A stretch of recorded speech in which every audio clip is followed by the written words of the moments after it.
सरकार ने नगर निगम को लेकर, गांवों को लेकर एक प्रस्ताव पास किया कि 26 गांवों को हम नगर निगम में शामिल करेंगे, तो इससे एक अच्छा वातावरण बनेगा, स्मार्ट सिटी बनेगा।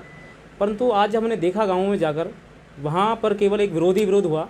26 गांवों को शामिल करने के लिए गांव वालों ने काफ़ी विरोध किया। आखिर क्यों विरोध है, क्या ये सच है, क्या गलत है?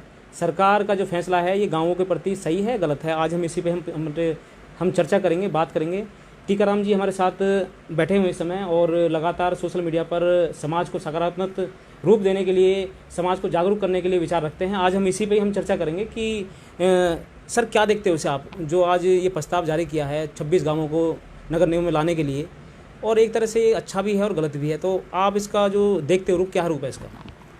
सबसे पहले तो आपको नमस्कार है, और आपके A to Z news channel के माध्यम से मैं आपने जो प्रश्न पूछा है बहुत अच्छा पूछा है।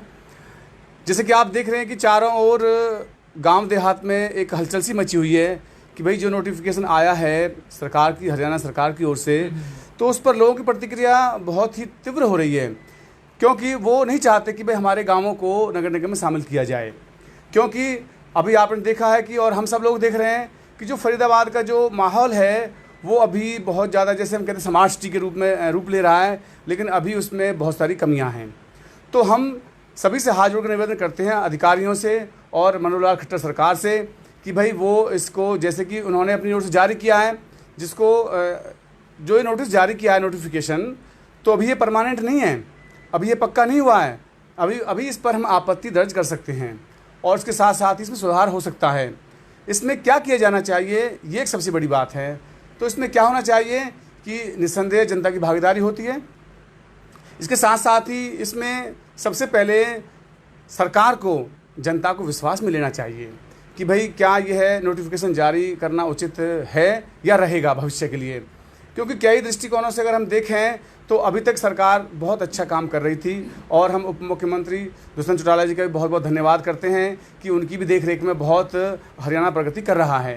लेकिन यदि आज हम बात करें कि आज जो नोटिफिकेशन जारी किया है नगर निगम की ओर से हरियाणा सरकार के माध्यम से, तो इसमें प्रतिरोध होना स्वाभाविक है, क्योंकि इसमें जनता को विश्वास में लेने का काम पहले करना चाहिए था।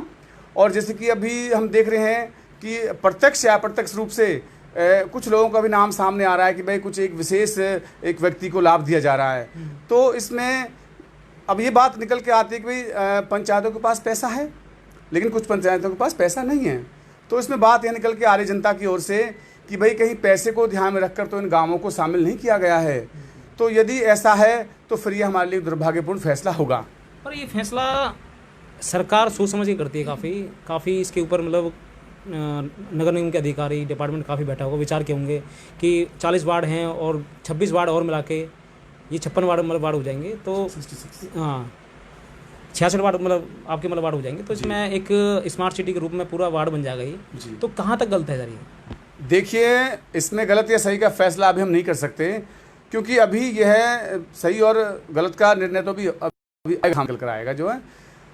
देखिए, ये लोकतंत्र है और इस लोकतंत्र में सभी को अपनी बात रखने का अधिकार है, और बात रखी भी जानी चाहिए, क्योंकि सभी लोग क्षेत्र का विकास चाहते हैं। चाहे इसमें नेता भी शामिल हों या इसमें मंत्री, सांसद या जनता भी शामिल हो, सभी शामिल होते हैं। तो निस्संदेह वो क्षेत्र का विकास चाहते हैं, लेकिन क्षेत्र का विकास हो कैसे, इसका कोई नमूना, कोई मॉडल, कोई पेश किया जाना चाहिए। जहाँ मैं एक बात और करना चाहूँ, जहाँ एक तरफ पहले बीजेपी सरकार जिंदाबाद होती थी, वहीं आज चारों तरफ देखने को मिल रहा है मुर्दाबाद हो रही है। पीटीआई अध्यापक लगा लो, किसान लगा लो जी, आशा वर्कर लगा लो, अब तीसरा चौथा ये आ गया कि किसान और गांव के सारे युवा साथी केवल एक बात का मतलब ये विरोध कर रहे हैं कि हमें 26 गांव नगर निगम में मतलब शामिल नहीं करने हैं। तो क्या सरकार बौखलाई गई है या क्या बात है? देखिए, जहाँ तक हमारी समझ में आती है बात कि यह निर्णय तो होना ही था कि कुछ गाँवों को शामिल किया जाए, लेकिन कितने गांवों को शामिल किया जाए ये निकलकर बात नहीं आ रही थी जो है। तो जैसे कि अभी 26 गांवों को या 26 क्षेत्रों को नगर निगम में शामिल किए जाने का प्रस्ताव सरकार ने भेजा है, तो हम ये उम्मीद करते हैं कि भाई इस अभी जल्दी जनवरी में चुनाव भी आने वाले हैं, तो इतनी जल्दी इतनी आपत्तियां दर्ज भी होने वाली हैं, तो सरकार को भी थोड़ा सोच समझ कर फैसला थोड़ा लेना चाहिए था। और चलो, अगर ये नोटिफिकेशन जारी कर दिया तो यह परमानेंट नहीं है, इसमें जनता अपील कर सकती है, इसमें पंचायतें अपील कर सकती हैं कि सरकार के सामने विनम्र निवेदन कर सकती हैं कि भाई इस प्रस्ताव को बहुत ध्यानपूर्वक अमल में लाया जाए। और रही बात स्मार्ट सिटी की, तो अभी हम देख रहे हैं कि अभी शहर में ही बहुत अभी उचित व्यवस्था अभी शायद नहीं हो पा रही है, क्योंकि एक बार बारिश होती है तो सारे इलाकों में बहुत सारा पानी भर जाता है और पानी की जो निकासी है वो एक बड़ा एक प्रश्न चिन्ह उठाती है कि भाई क्या यह स्मार्ट सिटी है। निस्संदेह हमारे इस क्षेत्र में काम तो हुआ है, लेकिन फिर भी जब कभी मुसीबत वाली घड़ी आती है, जैसे कि बरसात हुई, तो उस बरसात में हमारी पोल खुल जाती है, हम कहाँ पर खड़े हैं, कहाँ पर बैठे हैं, सारी बातें निकल के आ जाती हैं। तो अभी अगर यदि हम ये बात करें कि स्मार्ट सिटी, अभी आप देख रहे हैं कि जो कूड़ा उठाने की जो योजना थी वो भी दम तोड़ रही है लगभग। तो यदि ऐसे हम स्मार्ट सिटी का नज़ारा पेश करेंगे तो यह दुनिया के सामने अच्छी बात नहीं होगी। और हमारी जनता से ये अपील है कि वो शांति का परिचय दे, वो जोश में होश ना खोए, क्योंकि हमें बड़े गंभीर होकर ये फैसला करवाना है सरकार के द्वारा कि भाई नगर निगम में गांवों को शामिल किया जाए। टिकराम जी बात मैं रोकूंगा थोड़ी सी। आज दूसरा दिन है और सरकार ने जो फैसला दिया है ये बहुत ही मतलब जल्दी में दिया है। जनवरी में मतलब ठीक है, मतलब इलेक्शन में आने वाले हैं, तो ये फैसला कैसे चेंज हो जाएगा? कुछ इसमें कुछ विचार या कुछ आज गाँव वालों ने कुछ बैठक करी, मीटिंग करी कुछ?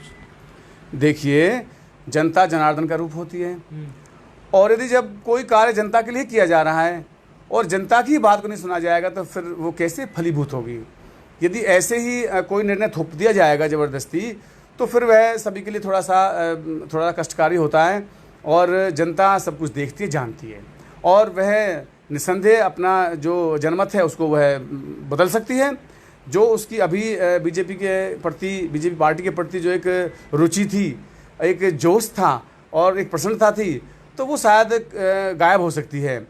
तो हम तो यही अपील करना चाहेंगे जनता की ओर से कि हमको बहुत समझदारी से निर्णय लेना होगा।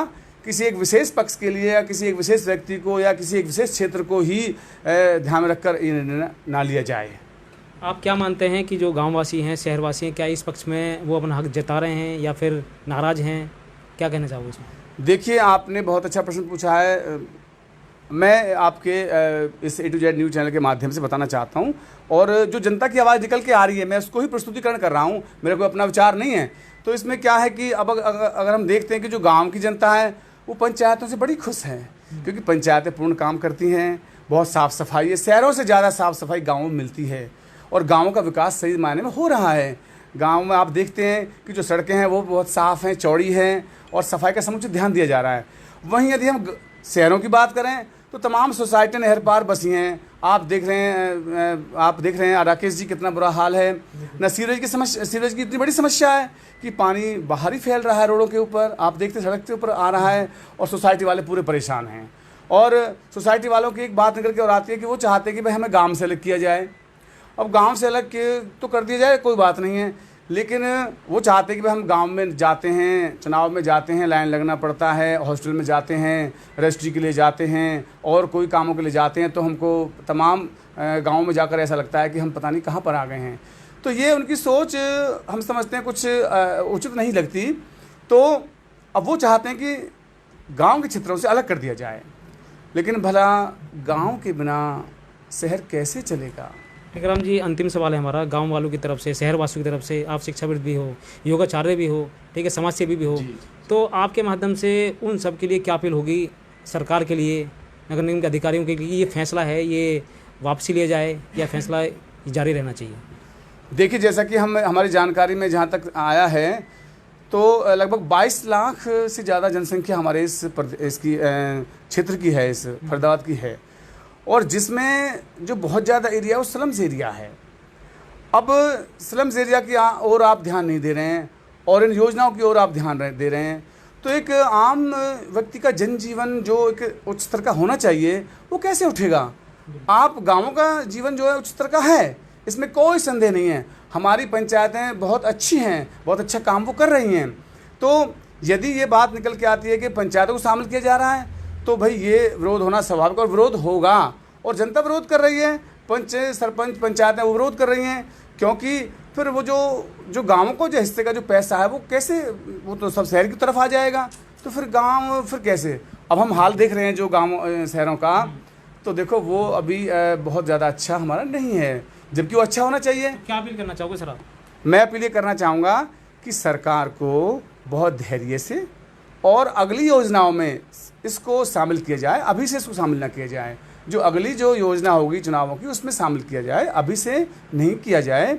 और मैं जनता से ये अपील करना चाहूँगा कि वो धैर्य रखे, और धैर्य किस प्रकार रखे, अपनी बात को मंचों के द्वारा, मीडिया के द्वारा अदालत तक पहुँचाएँ, हमारे माननीय मुख्यमंत्री जी हैं मनोहर लाल खट्टर जी उन तक पहुँचाएँ, आदरणीय मोदी जी हैं उन तक पहुँचाएँ, और जो भी इस क्षेत्र से जुड़े हुए अधिकारी हैं उनके सामने इस बात को रखा जाए और एक बुद्धिमत्ता का परिचय दिया जाए। ऐसे ही अनर्गल बातें ना की जाएं, क्योंकि इसमें कोई एक व्यक्ति को दोषारोपित करना वो सही नहीं है। किसी भी एक विधायक को, मंत्री को, सांसद को ऐसे टारगेट करना वो उचित नहीं होगा, क्योंकि सरकार का फैसला है ये, तो सरकार से ही बात इस बारे में की जानी चाहिए। बहुत बहुत धन्यवाद। तो ये जो सरकार का फैसला था कि 26 गांवों को हम नगर निगम में शामिल करेंगे, तो ये सरकार का फैसला कहीं ना कहीं गलत नज़र आ रहा है। काफ़ी जनता, काफ़ी गांव वाले इनका विरोध कर रहे हैं। और दूसरी तरफ हम देखें जो 40 वार्ड हैं, 40 वार्डों का जो एक सपना देखा था कि हम इसको स्मार्ट सिटी बनाएंगे, पर स्मार्ट सिटी नहीं, ये पूरी नरक सिटी बन चुकी है। वार्ड नंबर 13 देखिए, वार्ड नंबर 14 देखिए, वार्ड नंबर 31 देखिए, वार्ड नंबर 32 देखिए, पूरा नरक सिटी बना हुआ है। जहां सरकार इन 40 वार्डों की देखभाल नहीं कर पा रही, वहां 26 वार्ड और अगर जोड़ दें 66 वार्ड होते हैं, तो सरकार कहां देख पाएगी इनको। ये एक बहुत बड़ा सवाल है, और इस पर गाँव वालों ने पूरा विरोध दिया है, विरोध प्रदर्शन किया है पूरा। और साथ ही साथ जो 40 वार्डों के जो पार्षद हैं उन्होंने कहीं ना कहीं अपनी राय रखी है कि होने चाहिए। अब देखना ये होगा कि जो सरकार का जो फैसला है ये कहाँ तक उचित है और कहाँ तक मान्य है। क्या सरकार इन 26 वार्डों को नगर निगम में जाने देगी, या फिर उनको जो गांव के जो वार्ड हैं, जो गांव की जो पंचायत है, उनको पंचायत में रहने देगी। देखते रहिए हमारे साथ A to Z news update, आपकी आवाज़।